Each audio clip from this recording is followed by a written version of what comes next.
Guys, আমি Sumi. Welcome to my new mini blog. সবাইকে জানাই মেরি ক্রিসমাস, বড়দিনের অনেক অনেক শুভেচ্ছা। আচ্ছা, আজকের দিনটা কি কেক ছাড়া সম্পূর্ণ হয়?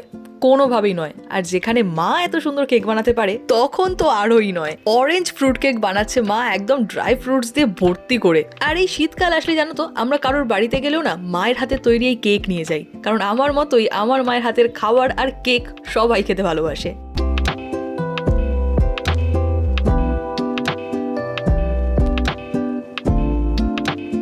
এই কেকটাকে আরও একটু স্পেশাল বানানোর জন্য এর মধ্যে কিন্তু নোলেন গুঁড়ো অ্যাড করা হয়েছে। এত সুন্দর একটা ফ্রেগ্রেন্স আসছে না, মনে হচ্ছে কখন তৈরি হবে আর আমি খাবো। সব জিনিসপত্র জোগাড় করা, ব্যাটার বানানো, মানে এত এত খাটনি আয়োজন করতেই, আর বানানোর পর কিন্তু খেতে সেকেন্ডও লাগে না। ক্রিসমাস আর আমার জন্মদিনের মধ্যে মাত্র 5টা দিনের গ্যাপ, তাই দুবার কেক খাওয়া হয় আমাদের। একদিন ফ্রুট কেক আর একদিন তো চকলেট কেক। তবে বাবা মা দুজনেই খেতে ভালোবাসে ফ্রুট কেক, আমারও এখন ভালো লাগে, আগে ভালো লাগতো না।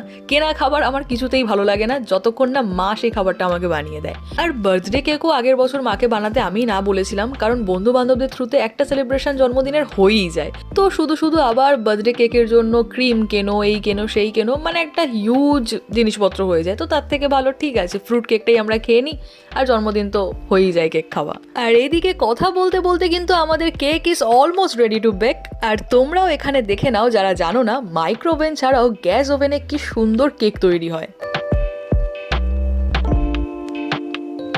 উফ, কি লাগছে!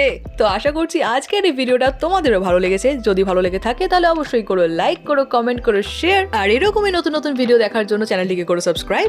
দেখা হচ্ছে খুব তাড়াতাড়ি। সবাই ভালো থেকো, সুস্থ থেকো। Bye and again merry Christmas.